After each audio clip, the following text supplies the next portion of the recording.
Hello dear students, Dr. Anuradha here. Today we will be discussing another important topic in ophthalmology, and that is keratoconus. So keratoconus is a very high yield topic, and lately many MCQs have come in the papers from this topic. So let us start with keratoconus. So what do we mean by keratoconus? As the name suggests, kerato means cornea and conus means cone-like. So cone-like cornea, the cornea has become cone-like. So why does it happen? So let's look at the picture over here. You know that a normal cornea has got a smooth regular curvature, and it is the main refractive surface of the eye. Now what happens in keratoconus? This cornea starts projecting out, bulging out like a cone from the central part. Now this brings about changes in the curvature of the eye, and the refractive power of the eye changes, and hence there is difficulty in the vision. Now what is responsible for this? Why does these changes they happen? Now the basic pathology is considered to be congenital. Okay, we do not know how, but it is considered to be congenital, and the basic change is in the weakness in the stromal layer of the cornea. So just to remind you, you know the cornea has got 5 layers: your epithelium, the Bowman layer, the stroma, the descemet membrane, and the endothelium. So as you know, this stromal layer is mainly made up of the collagen fibers, and this is the main thick layer of the cornea.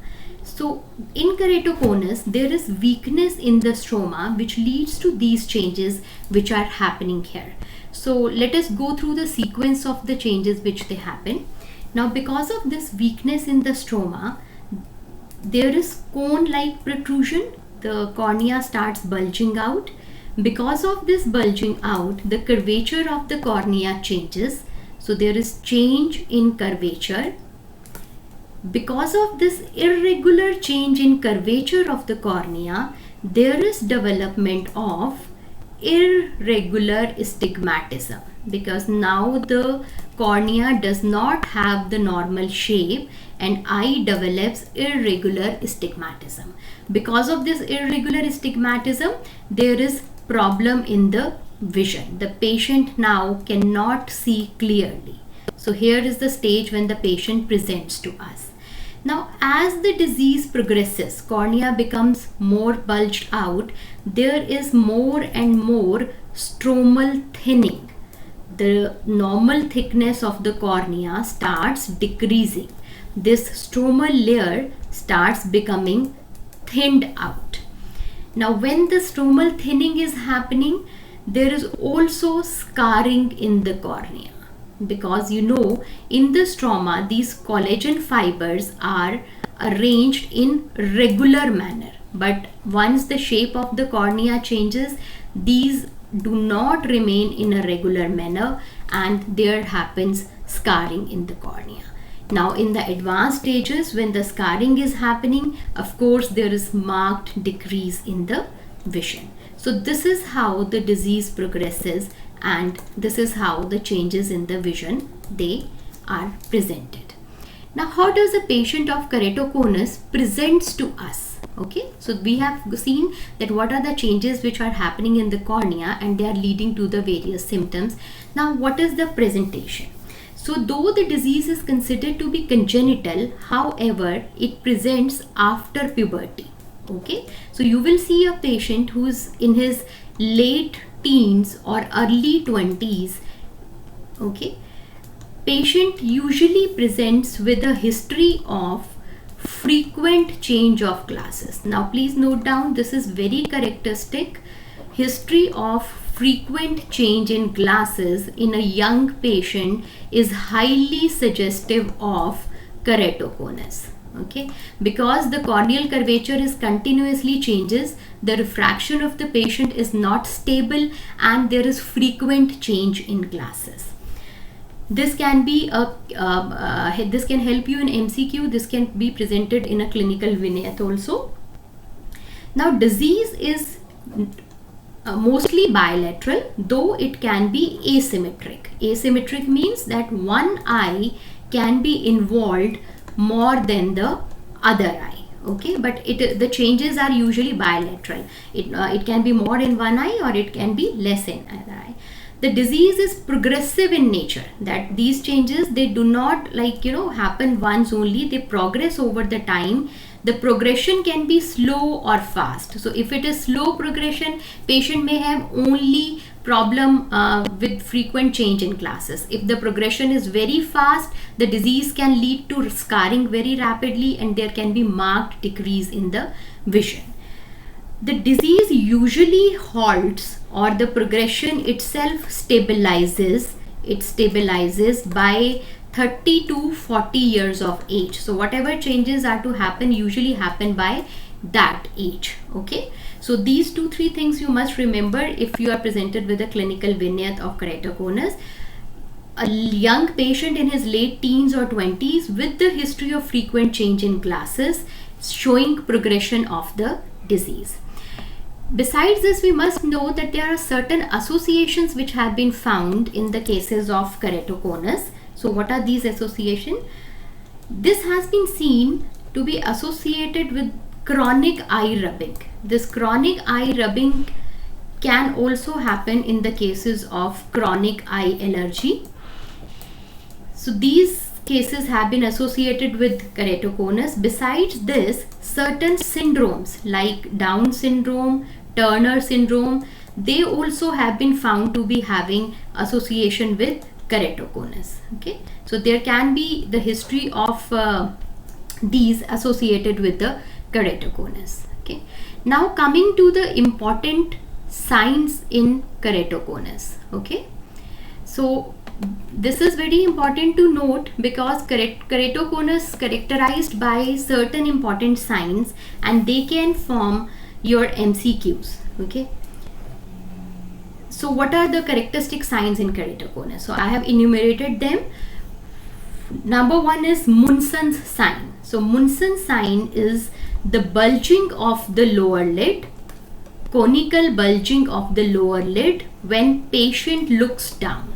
Now in advanced cases of keratoconus, the cornea has become so conical that when the patient looks down, the lower lid also appears to be bulging. So this is very characteristic of keratoconus. So we have got a picture here. You can see this is the conical cornea, and when this patient is looking down, even the lower lid is showing the bulging. This is Munson's sign. Okay, so this can be your MCQ. The other sign which we see in keratoconus is oil droplet sign. Oil droplet sign is again because of the conical shape of the cornea. So when we do direct ophthalmoscopy, distance direct ophthalmoscopy in dilated pupil, the corneal reflex appears like a droplet. Okay, the normal corneal reflex is perfectly clear, but here the cornea, because of its conical shape, appears like a oil droplet in the background of a clear reflex. That is called oil droplet sign. The third sign is Rizzuti sign. Rizzuti sign is seen on retinoscopy. Retinoscopy is the procedure done to calculate the glass power. When we do retinoscopy, we see a scissor reflex in the case of keratoconus patient. This scissor reflex is because of irregular astigmatism. Okay, so the patient has a refractive error in the form of irregular astigmatism and we get a scissor reflex on retinoscopy. This is called Rizzuti sign. The fourth sign is called appearance of Voges stria. Voges stria. The Voges stria are the vertical lines which appear in corneal stroma. Vertical lines in corneal stroma on slit lamp examination. Why they are there? Because the cornea is stretched out, the stroma is stretched out, and you see vertical lines in the stroma. Normally the cornea should be perfectly clear on slit lamp examination, but in keratoconus we see these Voges stria. The fifth very important sign is Flesher ring.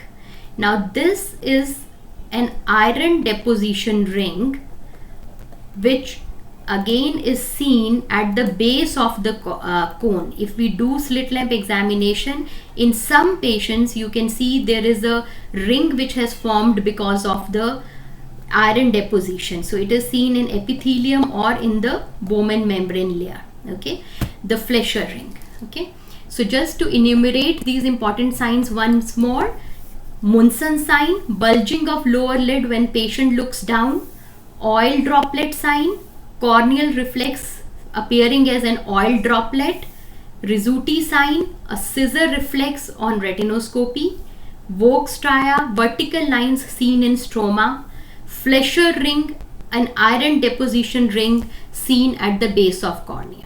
Now a small note here, you must have been aware of another ring which we see in the cornea, and that is called KF ring. Okay, KF ring, the full form is Kayser-Fleischer ring.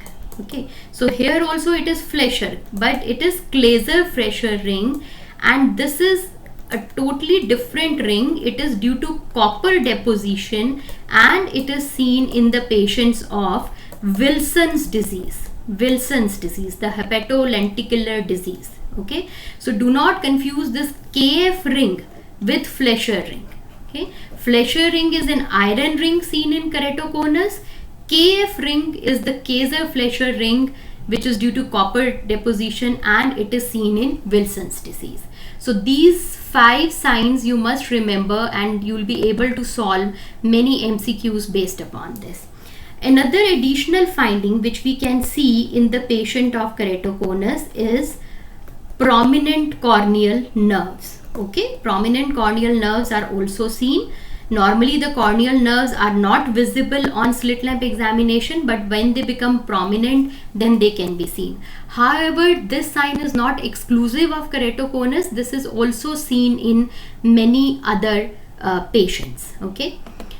Now then there is a condition called acute hydrops. What do we mean by this? As we saw that when there is progression of the disease, in keratoconus, the cornea may become just conical and stop there, or sometimes the thinning keeps on increasing and disease progresses very fast. In those cases, there is break in the descemet membrane layer, because of stretching of the cornea, due to which edema develops in the stromal layer, making the cornea opaque. So as you can see in the adjacent picture, this is the clear part of the cornea, and this is the opaque part of the cornea, whitish opaque part, where the stromal edema has happened because of what we call as hydrops. Okay, hydrops usually happens as an acute event. There is a sudden change. Okay, now this leads to sudden decrease in vision, and it is also a painful condition. Decreased vision, and it is also a painful condition. So this can come as a clinical veneer. This can also come as an MCQ, that a patient of keratoconus presents with sudden painful decrease in vision. Otherwise there is no pain in keratoconus, but if there is painful decrease in vision, there can be development of acute hydrops. Now in the course of disease, if there are multiple episodes of acute hydrops, then gradually the cornea becomes scarred. Okay, corneal scarring develops. Corneal scarring leads to severe decrease in vision. So in such cases, the glasses or the other treatment methodologies which we will see do not help, and you have to take up the patient for the surgical conditions. Okay, now before we go to the treatment, I would like to let you know what is the gold standard investigation for keratoconus. So keratoconus, the diagnosis, as we saw, is helped by the history, the clinical signs which you have seen, but the most diagnostic, the gold standard investigation is corneal topography. Okay, corneal topography. What do we mean by corneal topography? topography is the map of corneal curvature. It is mapping of corneal curvature. So I will just show you a picture of the same. Okay, so this is how the mapping of the corneal curvature looks like in a normal eye. It is a color coded map. The cornea has its own curvature, and at different points the curvature is different, but this typical bow tie appearance is what we see in a normal eye.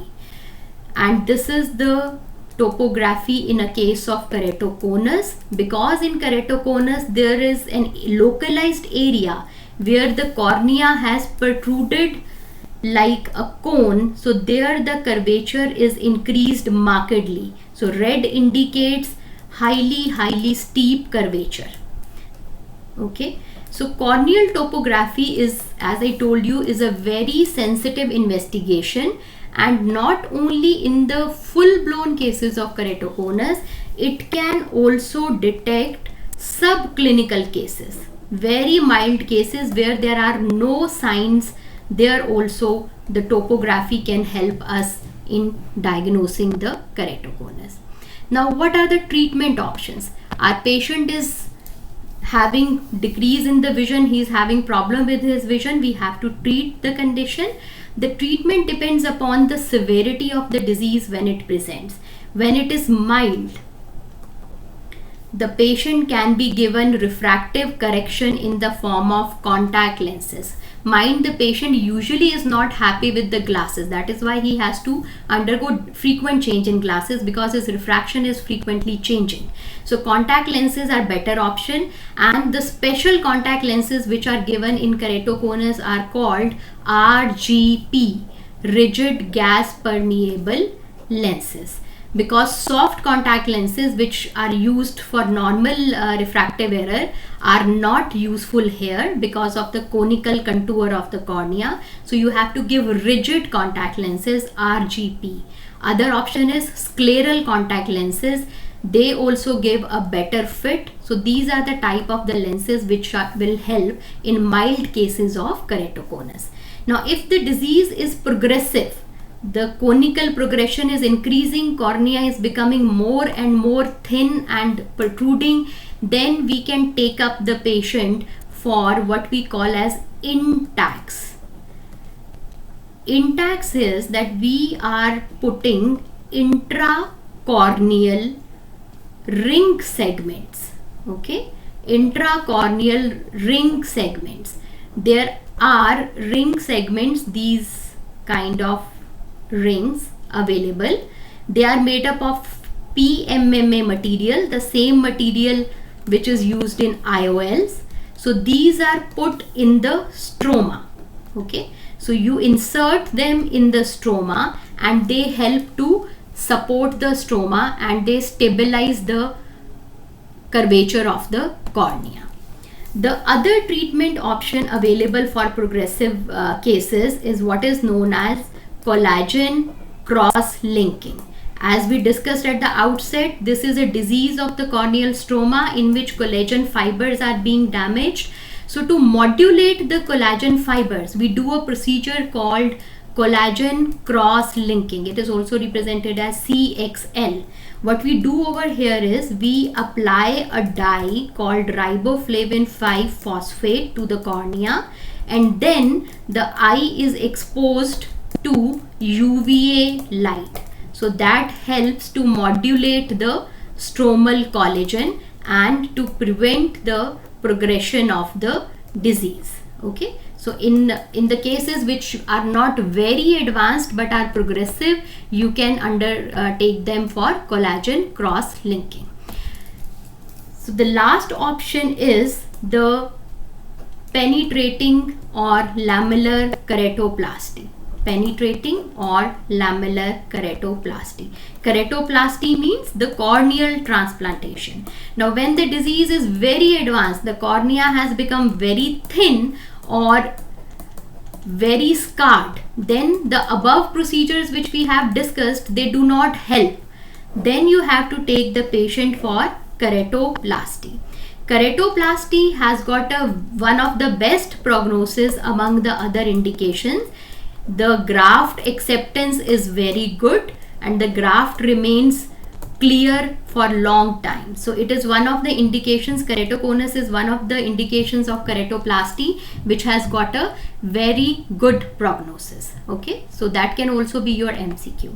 So this was regarding the treatment of the keratoconus. Just to enumerate once again: mild cases, contact lenses, RGP or scleral contact lenses; progressive disease, intacs, corneal ring segments or collagen cross linking; and in severe cases, keratoplasty. Okay, so this was about your keratoconus.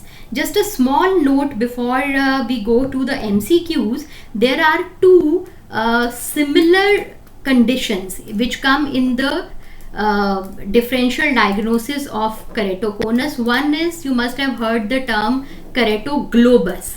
So here again the cornea protrudes out, but it is protruding of the whole of the cornea, not cone like. It is globular projection.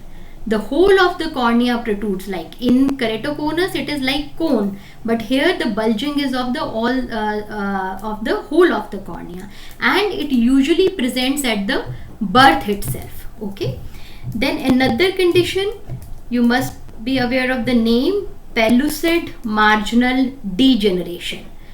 So here, as the name suggests, it is only marginal degeneration. Marginal degeneration means only a small peripheral part of the cornea. If this is our cornea, this pellucid marginal degeneration also leads to the thinning of the cornea, but only in the lower part of cornea. Okay, so sometimes, because these cases also lead to changes in the refractive error, so they can be put as a differential diagnosis of keratoconus. Okay, so dear student, this was regarding keratoconus. I hope you have grasped the concepts well. Now we will go to certain MCQs, and I'm sure you will be able to solve them very easily now. So the first question is, all are true regarding keratoconus except. The first choice is, it usually manifests after puberty. Second is, it is diagnosed by corneal topography. Third is, it is diagnosed by specular microscopy. Fourth is, keratoplasty has very good prognosis in keratoconus. Now just go through what we have discussed so far. Yes, it does present after puberty. It is diagnosed by corneal topography, and keratoplasty does have a very good prognosis in keratoconus. However, choice C is not correct, because keratoconus is not diagnosed by specular microscopy. Specular microscopy is a test to count endothelial cells, corneal endothelial cells. So the answer of this question is choice C. Okay, coming to another MCQ. All of the following are clinical signs of keratoconus except Vogt stria, Kayser-Fleischer ring, Rizzuti sign, Munson signs. I think this is very easy for you now. Vogt stria are present. Rizzuti sign is the scissor reflex. Munson sign is the lower lid sign in keratoconus. However, Kayser-Fleischer ring is not seen in keratoconus. It is seen in Wilson's disease. So the correct choice of this MCQ is Kayser-Fleischer ring. Another MCQ, acute corneal hydrops is seen in keratomalacia, anterior staphyloma, buephthalmos, keratoconus. We studied what the acute corneal hydrops is meant, the sudden edema of the stroma. It is not seen in keratomalacia. Keratomalacia is the melting of the cornea in severe vitamin deficiency. Choice B, anterior staphyloma, is a complication of perforated corneal ulcer. Hydrops is not seen in this. Buephthalmos is, as you know, congenital glaucoma. Acute hydrops is not seen in congenital glaucoma. So choice D, keratoconus, is the correct answer of this MCQ. Another MCQ, all are treatment options for keratoconus except cornea collagen cross linking, keratoplasty, refractive surgery, intracorneal ring segments, intacs. So just rewind which we had learned. Yes, the cross linking is the treatment, keratoplasty is the treatment, ring segments is the treatment. However, refractive surgery is not the treatment. So choice C is the answer of this MCQ. Refractive surgery is contraindicated in keratoconus. Keratoconus is a contraindication for refractive surgery. You must remember that. Now coming to this MCQ, the given sign is seen in a patient of keratoglobus, pellucid marginal degeneration, keratoconus, normal cornea. So first look at the image and identify the sign. There is corneal bulging, and there is bulging of the lower lid when the patient is looking down. So this sign is known as Munson sign, and as we read, the Munson sign is seen in keratoconus. The other choices are wrong. So the correct answer of this question is keratoconus. So dear students, this was regarding keratoconus. I hope you have made good concepts for the same, and I wish you all the best, and I'll be soon coming back with my another educational video for high yield topics in ophthalmology. Thank you and all the best.